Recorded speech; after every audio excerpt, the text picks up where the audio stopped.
El detective Terreaul dijo que contactó con la familia de Angélica otra vez e hizo más preguntas. Muchas más. Tenía todos los mensajes que le envié impresos. Fotos mías. Un mapa de mi ciudad natal. Una muñeca. Dijo que en algunas de las fotos yo estaba claramente durmiendo. ¿Conocía yo alguna de esas fotos? No podía hablar. Tomó mi silencio como un no. Y tenía razón. Hay más, dijo. Pero tienes que volver aquí ahora. Con calma. Le agradecí y me preparé para hacer lo que me dijo. Fue entonces cuando me di cuenta de que había pasado más cosas en la pantalla del Telnet. Había una pregunta. ¿Estás solo? ¿Eres tú? Pregunté, pero el detective ya había colgado. De todas formas, no creí que fuera él. Solo lo esperaba. Respondí en el cliente de Telnet que creía que estaba solo. Tan pronto como lo hice, un sonido comenzó a salir de los altavoces del ordenador. Salió lento y confuso. Este mensaje es una advertencia transmitida por los Dilatons después de 2100, rompa este dispositivo, apáguelo todo, sal de aquí, sálvate. No tenía ni idea de lo que significaba, en realidad. Solo lo recuerdo porque se repetía, así que pude grabarlo. Aparte de eso, no pude encontrar nada extraño en el ordenador. Lo desconecté de todos modos, por si acaso. Me levanté, listo para salir con calma como dijo el detective. Creo que habría estado bien. Pero vi algo. Algo que me congeló en el lugar. Había mechones de pelo oscuro fluyendo de debajo de la cama. No dejé de mirarlos. Mentalmente, necesitaba asegurarme de que estaba viendo bien, que no eran solo hilos. Estaba oscuro en esa zona, después de todo. Mis ojos se ajustaron lentamente y me di cuenta de que no solo estaba mirando el pelo. Había estado mirando directamente a los ojos de alguien durante medio minuto. Y quienquiera que fuera había estado mirando fijamente todo el tiempo. Grité y corrí, saltando varios pasos a la vez, por la puerta principal. Claro, no fue mi momento de mayor orgullo. Lo que importa es que viví. No sé quién era. No quería averiguarlo. Sabiendo que estaba siendo vigilado todo el tiempo. Todavía sentía que ese ojo estaba sobre mí. Eso ha arruinado mis viejos recuerdos de ese lugar para siempre. Solo había otra cosa que hacer en la ciudad mientras yo estaba allí. El Egipto. No sé si desconecté del hall desenchufando ese ordenador. Pero aún así tenía que enfrentarme a Egipto de nuevo. Cuando llegué allí, el estacionamiento de la oficina de correos estaba completamente vacío. Me estacioné atrás, frente a las sucias y viejas ventanas de lo que solía ser un cibercafé. Ni siquiera tuve que forzar la entrada. El cristal de la puerta ya estaba roto. Solo tuve que alcanzar la manija de la puerta y abrir. Mi mano empezó a hormiguear en cuanto entré. Esperaba que alguien o algo me agarrara la mano. Cuando entré, me sorprendió ver que no había cambiado en absoluto. Computadoras por todas partes. Una hoja de registro en el mostrador. Y nadie allí. Empecé a escuchar algunas voces bajas. Tan pronto como lo hice, busqué un lugar para esconderme. Las voces continuaron, distantes y apagadas. Me llevó un momento reconocer mi propia voz. Era la conversación que había tenido con Angélica. La parte en la que me dijo que la habían visto en lugares en los que nunca había estado. Venía de uno de los ordenadores. Me acerqué y pude ver que había alguien en la pantalla. Supe lo que era de inmediato. Los GIFs animados de esqueletos y enlaces a teorías de conspiración y a Evansgate. Sí, era mi página web. La que fue borrada hace casi 2 décadas. Nunca pensé que la volvería a ver. ¿Pero por qué? ¿Quién la puso ahí? En otro ordenador, vi un vídeo de una pareja de mediana edad mirando a la cámara. Como si me estuvieran mirando. Y una niña pequeña mirando por encima de su hombro. La mujer dijo, "Te eligió", y el hombre sacudía ligeramente la cabeza. Parecía asustado. Entonces otro ordenador empezó a tocar una canción. Reconocí el sonido de Vanity Fair otra vez. It's China Ride. Eso hizo que hiciera clic. Acababa de caer en una trampa. Tenía que salir, pero no pude. Esta gente empezó a entrar. Ni siquiera los había oído acercarse. Una mujer de mediana edad con pelo largo y negro, bien vestida. Parecía un hombre de negocios mayor. Un vagabundo de aspecto tosco. Cada vez más gente se amontonaba sin decir nada. Se acercaban a mí. Intenté hablar con ellos, pero sus caras estaban en blanco, sin emociones. No parecían escuchar. Corrí al baño y cerré la puerta detrás de mí. Tenía una simple cerradura de cerrojo, así que la activé. Saqué mi teléfono para ver si podía llamar a la policía, pero no había señal. Empecé a hiperventilar y tuve que ponerme contra la pared. Fue entonces cuando recordé la historia del tipo que golpeaba la pared. Tal vez no había ladrillos en el otro lado. Busqué un lugar hueco en esta hasta que encontré uno y empecé a hacer un agujero en la pared. Abrí el resto del agujero con mis manos. Había espacio ahí atrás. Usé la linterna de mi teléfono para mirar dentro. El espacio era de unos 2 pies de ancho hasta una pared de ladrillo. Entré. Había toneladas de disquetes escondidos ahí. Fue una locura. Escuché la respiración de mis persecutores fuera de la puerta. No estaban tratando de abrirla ni de derribarla. Estaban respirando fuertemente contra ella. Entonces vi algo que se movía bajo el marco de la puerta. Pensé que era un dedo que se deslizaba por debajo, tal vez tratando de agarrar un cordón de zapato o algo así. Pero era demasiado rosa. Demasiado húmedo. Era una lengua. Uno de ellos estaba lamiendo debajo de la puerta. Eso me asustó lo suficiente como para ir más profundo en el espacio donde me encontraba, tropezando con pedazos de yeso. Pero no había ningún lugar a donde ir. Mientras esperaba que pasara algo, cualquier cosa, me di cuenta de 2 cosas. Una, escrita sobre el agujero que acababa de hacer, en el interior, de Hall había sido pintado en esta. La otra, no era yeso lo que estaba pisando. Eran huesos. No sé cuánto tiempo estuve sentado allí. De repente los sonidos de la respiración se detuvieron. Unos minutos después, el detective Terreault irrumpió en el baño. La puerta se astilló con el primer golpe. Esas personas podrían haberme alcanzado si hubieran querido. El detective dijo que no había nadie cuando llegó. Mientras me acompañaba fuera, vi que todos los ordenadores no estaban, el libro de visitas, todo. Pero los huesos y los disquetes estaban ahí y eran muy reales. Dijo que tendríamos mucho que discutir.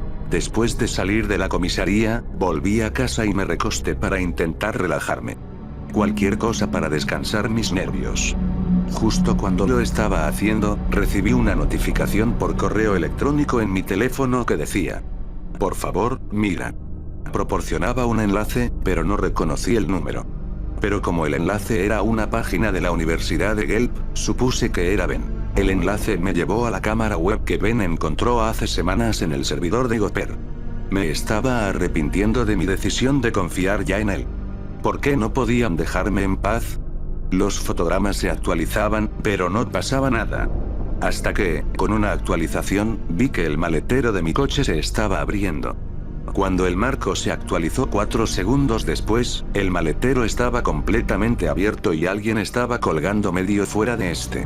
Supongo que me encontraba hipnotizado, porque me quedé mirando, esperando la siguiente actualización del cuadro. Quienquiera que fuera, estaba parado en mi puerta. Fui a la puerta de mi casa y eché un vistazo por la mirilla. No había nadie. Volví a mirar mi teléfono para comprobar la cámara web. Alguien estaba, o debería estar, de pie justo delante de mi puerta. Tal vez fue algo que sucedió en el pasado.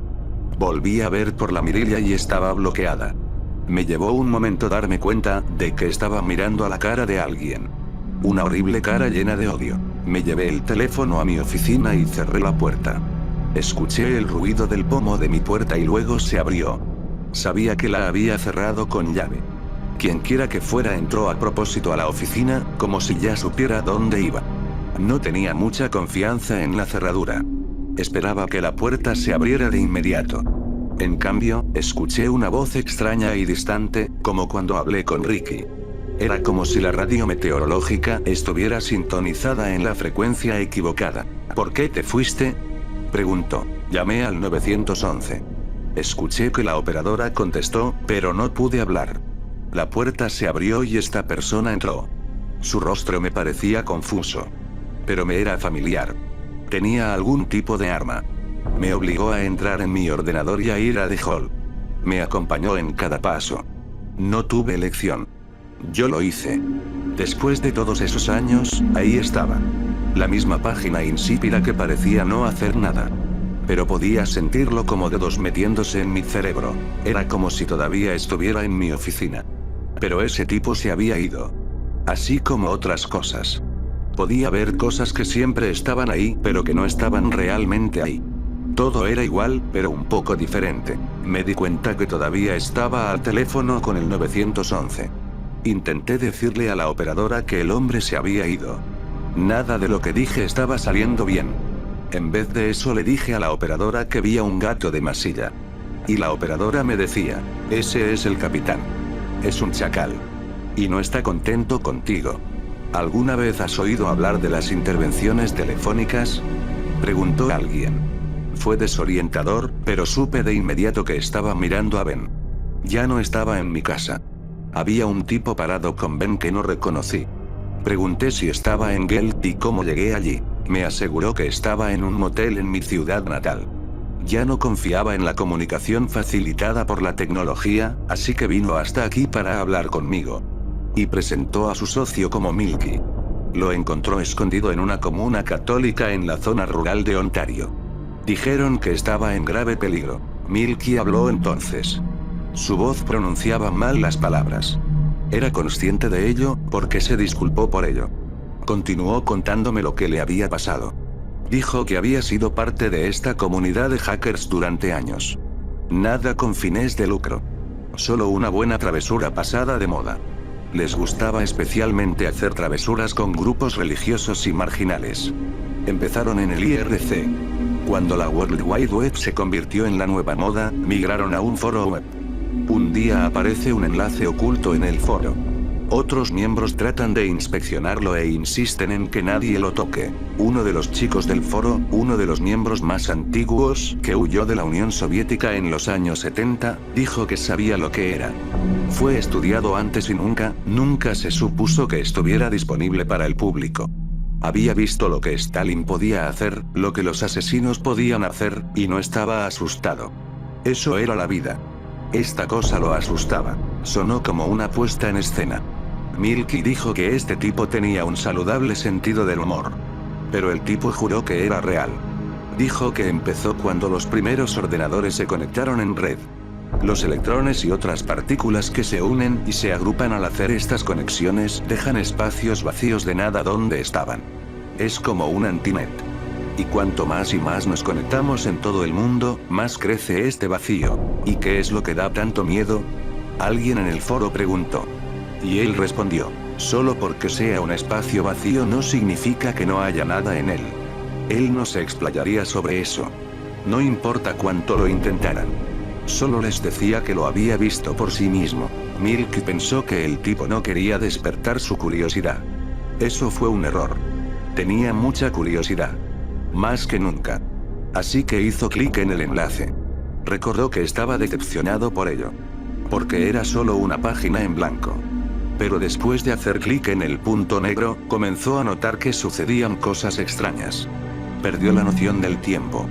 Sus conocidos le decían que había hecho cosas que no recordaba haber hecho. O incluso que no podía haber hecho, porque en realidad estaba haciendo otra cosa. Una vez, escuchó a su perro ladrar. Eran las 3 de la mañana. Se levantó para ver lo que estaba pasando. El perro estaba parado en la entrada de su sala de estar ladrando sin parar. Esperaba encontrar un ratón acorralado allí. Pero dijo que recuerda haber estado tan asustado que intentó gritar pero no salió ningún sonido. 2 hombres en traje de negocios estaban sentados en su sofá. Inmediatamente pensó en un asalto de la mafia. Pero es Canadá. ¿Qué mafia? Encendió la luz. No se inmutaron. Parecían hombres de negocio normales. Estaban mirando al suelo, bebiendo Capri Sun. Les dijo que salieran de su casa o llamaría a la policía. Se levantaron y se fueron. Al salir, uno de ellos dijo, nos pediste que viniéramos y nos sentáramos aquí. No volvió a ver a esos hombres en su vida. En otra ocasión, llamó a su hermano en Vancouver para desearle un feliz cumpleaños. Tuvieron una agradable charla y él colgó el teléfono, y se fue a sus asuntos. 1 hora más tarde, la noticia lo golpeó como un puñetazo en el estómago. Su hermano murió hace 2 años. Siempre lo llamaba en su cumpleaños. Simplemente lo hacía de forma reflexiva, y cuando recibía una respuesta, era como en los viejos tiempos. ¿Con quién diablos estaba hablando, hombre? Preguntó. Sus historias sonaban muy parecidas a las que me contó la falsa o real Angélica cuando hablé con ella hace semanas. Así que o estaba hablando con la verdadera Angélica entonces, o tal vez este no era el verdadero Benny Milk. Supongo que ya no podía estar segura de nada. Al menos era menos aterrador creer que eran reales. Durante ese tiempo, dijo, siguió revisando The Hall. Quería averiguarlo. Pensó que lo estaba controlando. No recordaba las cosas que veía cuando lo visitaba. Pero dijo que el viejo soviético tenía razón. No estaba vacío. Lo que vio allí, su cerebro no le permitía recordar. Solo quería saber por qué estaba pasando todo esto. Ben intervino. Dijo que solo hay una manera en que puede razonar con respecto a este sitio, si se puede llamar así, para influir en una mente de esa manera. Tiene que ser las emisiones electromagnéticas. De alguna manera debe ser capaz de leerlas de nosotros y producirlas también. Es una técnica que se experimentó como una forma de rastreo telefónico. Pero nunca con sistemas biológicos. En cuanto al por qué, no creía que hubiera ningún propósito. Solo estaba allí e hizo lo que hizo. Era el antinet. Introduce el vacío, la división y el caos en lugar de la conexión. Eso es solo un subproducto de su existencia. Y su existencia es un subproducto de Internet. Como los emojis de Facebook son un subproducto de Internet. Se suponía que nunca iba a ser algo a lo que se pudiera navegar. Era teórico. Una cosa que pocos científicos de la computación sabían. De alguna manera alguien lo filtró ahí fuera. Todo se acabó. Estaba enterrado en el sitio web de Heaven's Gate. Foros de hacking. Sitios ocultos. La franja de Internet es donde se movió. Eso fue mucho para asimilar. Y no estoy seguro de cuánto de eso creo realmente. Además, aparentemente han pasado varias horas desde que el hombre me hizo llegar a The Hall. De repente recordé lo que me dijo el operador del 911. ¿Quién es el capitán? Pregunté. Milky se estaba afeitando cuando se lo pregunté. Su mano dejó de moverse. Vi en el espejo las lágrimas que se formaban en sus ojos. Se encontraba visiblemente temblando. Capitán Carne. The Hall. Se parece a un perro. Luego volvió a afeitarse como si nada hubiera pasado. Más tarde les agradecí a Ben y a Milky por haberme salvado. Por arriesgar tanto, de verdad. Especialmente a Ben. Y por intentar avisarme con el enlace a la cámara web. Pero ambos negaron haber enviado ese mensaje. Pidieron verlo. No pudieron averiguar de dónde venía. También comprobaron el enlace a la cámara web. Todavía funcionaba. Estaba en la parte delantera de mi casa. Mi coche, con el maletero todavía abierto. Lo vimos por unas cuantas actualizaciones de fotogramas antes de que Ben se diera cuenta. Alguien estaba en el maletero. Estaba oscuro y borroso. Pero definitivamente había alguien ahí dentro. Y me estremecí cuando todos acordamos que quienquiera que fuera esa persona, estaba mirando directamente a la cámara. O a nosotros. La apagamos. Me desperté en medio de la noche unas noches más tarde. Habíamos decidido que no queríamos seguir pagando el motel, así que nos quedamos con mi madre para entonces. Ella estaba feliz por la compañía. Y obviamente estaba preocupada por mí. Dijo que tenía que controlarme y no dejar que mi vida se me escapara. Solo resuelve esto, dijo. Fue raro. No era el tipo de cosas que mi madre diría. De todos modos, me desperté. Porque estaba escuchando sonidos susurrantes. Uno pensaría que solo los sonidos fuertes despiertan a las personas. Pero no. Los susurros son los peores. Escuché con atención. Intenté no moverme. Quería oír de dónde venían. Era una conversación de 2 vías. Aunque no pude entender nada del contenido. Solo una palabra aquí y allá. Me levanté lentamente y miré hacia la esquina de la habitación. Ahí es donde pensé que estaban los sonidos. Mis ojos tardaron un tiempo en adaptarse. Cuando lo hicieron, vi a Milky arrodillarse frente a uno de los enchufes eléctricos. Le susurraba algo, luego giraba la cabeza y esperaba. Y los susurros volvieron. Me vio mirando y dijo, vaya truco, ¿eh? Supongo que fue ventriloquia. ¿Pero por qué hacer eso solo en medio de la noche? Porque estaba loco. Me levanté de la cama y salí a la cocina a por agua. Pude ver a alguien parado en el porche delantero a través de la ventana de la cocina. Como Ben tampoco podía dormir, salí a preguntarle si Milky estaba realmente bien. Porque no parecía estarlo. Encendí la luz exterior y salí. Pero no era Ben el que estaba ahí fuera. Era Milky otra vez. Trató de decirme algo sobre las constelaciones, pero yo volví a entrar. Algo no tenía sentido. No había manera de que pudiera salir tan rápido. Vaya truco, ¿eh? Entré en la sala de estar. La televisión estaba encendida. Era el episodio de Seinfeld donde Josh encuentra una muñeca que se parece a su madre. Eso me hizo sentir incómodo, así que cambié a otro canal. La guía del programa decía que se emitiría La Novena Puerta. Siempre me gustó esa. Pero en lugar de La Novena Puerta, era Los 10 Mandamientos. Películas muy diferentes. Solo un número menos, sin embargo. Ver a Moses de Stone posando con los egipcios me impactó. Nunca llegué a hablar con Moses. Me dejé distraer, ahuyentar, o ambas cosas. Y todo lo que sucedía parecía estar cada vez más lleno de coincidencias y conexiones que no tenían sentido. O que sumaban demasiado bien. Que es lo mismo, si me preguntas. He encendido el ordenador de mamá. Todavía funciona con Windows XP. En verdad era el ordenador de papá y a ella no le gustaba el cambio.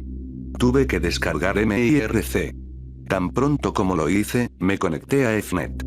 Esta vez iba a hablar con él. No fue difícil encontrarlo. Solo rastrearlo por Juice y ahí estaba, en H1N1. Era el único que estaba allí, además de mí. No hay muchos fanáticos de la gripe aviar, supongo. Antes de que pudiera enviarle un mensaje, apareció una notificación por correo electrónico en la pantalla. Supongo que mamá lo tenía en modo inicio automático. La notificación me llamó la atención, porque decía que era del detective Terreault, con el asunto, información solicitada. No debería haberlo hecho, pero como era del detective, sentí que debía preocuparme por mi situación. Hice clic en él y leí. Decía, como hemos dicho, aquí está la documentación de los registros dentales con la firma del médico. El documento adjunto era sobre los restos óseos encontrados en Egipto. Sentí una repentina ola de horror, porque pensé que sabía lo que se avecinaba. Los huesos de papá de alguna manera llegaron allí. Pero me equivoqué. Coincidieron el esqueleto con mis registros dentales. Míos. No sé quién es ese hombre, continuó, pero no es tu hijo. Eso fue simplemente absurdo. Conocí a mi propia madre, por el amor de Dios. Pensé en borrar el correo electrónico, pero eso no serviría de nada. Entonces empecé a juntar las piezas. Preguntándome si tal vez realmente estaba muerto. O tal vez era un impostor, y por eso tenía lapsus de memoria. Entonces recordé que estaba a punto de enviar un mensaje a Holly Moses. ¿Por qué siempre pasaba algo cuando estaba a punto de enviarle un mensaje? Tenía que ser un truco. Volví al IRC y le envié un mensaje a Holly Moses. ¿Quién es usted? Sin respuesta. Recibí un mensaje repentino de U47284 diciendo, ¿sabes dónde está tu madre? Lo ignoré. Envié otro mensaje a Holly Moses. ¿Sabes lo que está pasando? Nuevamente, sin respuesta. U47284 me envió un mensaje de nuevo, ¿estás seguro de que está bien? Me arriesgué con lo que recordaba de la historia de Angélica. Le envié a Holly Moses un mensaje corto, la letra M. Esto desencadenó inmediatamente una transmisión de archivos, que yo acepté. Era un archivo de video. Se descargó en unos 5 minutos. Si Holly Moses fuera tan antiguo como decían, este video habría tardado un día o dos en ese entonces. El video se llamaba Freedom.mov. Milky vino de fuera, se paró a unos metros de mí y me miró fijamente. Eso fue bastante desconcertante. Entonces la puerta de la despensa empezó a abrirse. Ben salió. Tuvo que haber estado sentado allí dentro todo ese tiempo. También se quedó quieto y me miró fijamente. Mi madre entró desde afuera de la casa. ¿Por qué estaba afuera y dónde? Se unió a Milky y a Ben. ¿Qué está pasando? Les pregunté. No hablaron. Sentí la tensión en el aire y la seguridad de que algo sucedería. El suspenso y la quietud eran peores que cualquier cosa que pudieran hacerme. Mi corazón latía muy rápido. Y yo había estado escuchando un sonido de goteo durante 1 o 2 minutos sin prestar atención. Pasaban demasiadas cosas. Ahora miraba de dónde venía el sonido.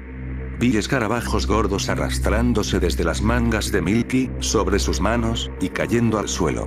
¿Qué estaba pasando? Creo que tenía tanto miedo que no podía aguantarlo más. Lentamente, agarré un dongle USB suelto, lo conecté a mi teléfono y a la computadora. Me sorprende que esa vieja computadora pudiera reconocer mi teléfono, pero lo hizo.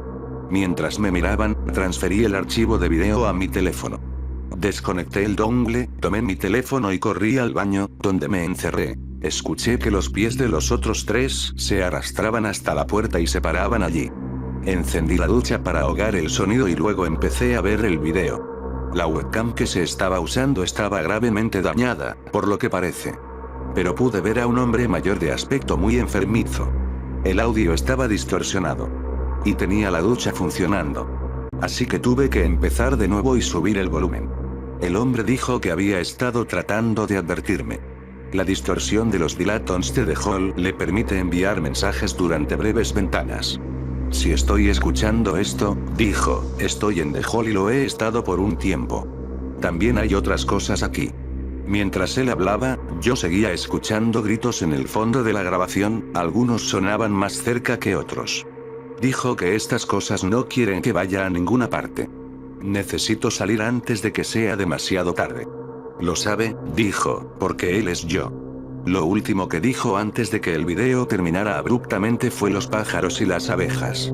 No podía salir por la puerta, así que levanté la persiana para salir por la ventana del baño. Casi grité cuando vi la cara de mi madre presionada contra la ventana. Estaba atrapado. Pensé en atravesarla de todos modos.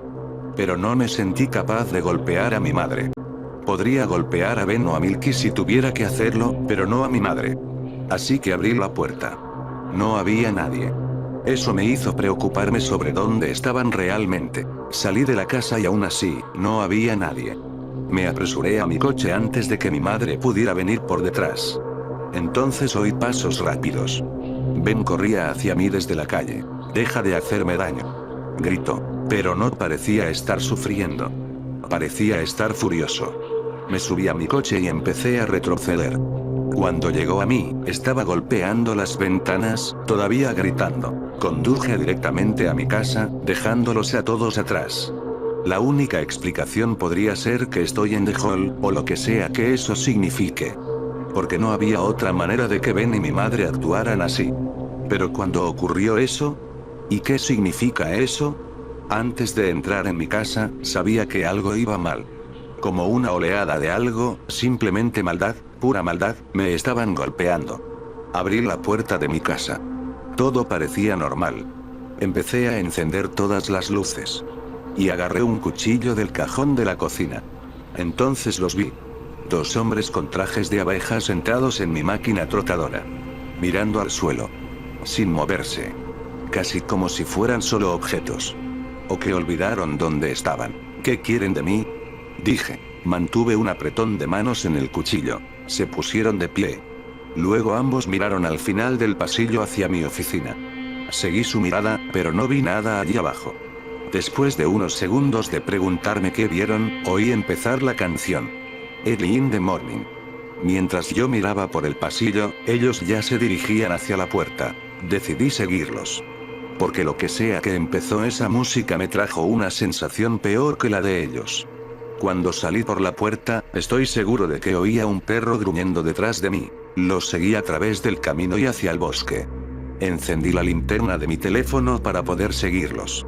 Es como si pudieran ver en la oscuridad, la forma en que se movían por el bosque. Cuanto más profundo nos adentrábamos, más me inquietaba. Parecía que seguían y seguían. Pero cuanto más profundo íbamos, más empezaba a oír pájaros. Ni siquiera lo había pensado antes, pero no había oído ningún pájaro en mucho tiempo. Semanas por lo menos. O langostas o cualquier sonido normal de primavera. Cuanto más seguía a las abejas, más oía a los pájaros, hasta que se volvieron lo suficientemente ruidosos, pensé que debíamos estar bajo un enorme asentamiento de nidos de pájaro. Seguí caminando hasta que el sonido de pájaros aumentó demasiado fuerte para soportarlo y entonces sonó como un ruido de maquinaria, como ascensores. Había una máquina escondida en el medio de la nada. Los seguí dentro y luego Y luego estaba de vuelta en mi oficina, sentado en mi escritorio, desplomado sobre mi teclado. Debí haberme desmayado. Me levanté. Sentí como si acabara de despertar de un sueño profundo. La habitación estaba iluminada por la luz del sol. Podía oír el canto de los pájaros fuera de la habitación. Mi protector de pantalla estaba encendido. Cuando moví el ratón, solo para ver qué hora era, había un correo electrónico de globetrotter.net, era Angélica. Decía, bastante intenso, ¿no? Puedes pasar el resto de tu vida ahí dentro. Me senté desorientado un rato, antes de darme cuenta de que tenía que orinar, comer y beber. Cuando hice esas cosas, busqué pistas en mi casa. El cuchillo que había tomado estaba de vuelta en su sitio. Mi viejo ordenador estaba guardado en su caja. Llamé a mi madre para preguntarle si estaba bien. No recordaba ninguno de los eventos de la noche anterior. Fue entonces cuando recordé el video en mi teléfono. De Holly Moses. Lo comprobé y todavía estaba allí. Sabía que no estaba soñando. Lo reproduje. Aquí estaría mi prueba. El video era de 2 minutos de audio y video distorsionado. En todas las distorsiones, no hay sonidos o imágenes reconocibles. Eso fue hace unas semanas. Me ha llevado algún tiempo ajustarme a la realidad. Nada extraño ha sucedido desde entonces. No puedo explicar lo que pasó. Tal vez tuve un brote psicótico. Estaba bajo mucho estrés en el trabajo. Tal vez alguien me había dado una paliza. Tal vez realmente hay un sitio web secreto que utiliza ondas electromagnéticas para jugar con tu mente. Me alegro de que haya terminado. Me alegro de volver a trabajar como una persona normal. Haciendo batidos de plátano. Sin pensar en los siniestros cibercafés. Realmente recuerdo el Egipto y de Holly como la realidad, pero completamente retorcida. Terminaré diciendo que no creo que sienta ninguna nostalgia por los viejos tiempos de internet por un buen, largo tiempo. El único problema que tengo es que cuando trato de dormir, recuerdo toda la pesadilla y me pregunto, ¿todavía estoy dentro? Pero, entonces, ¿qué diferencia habría?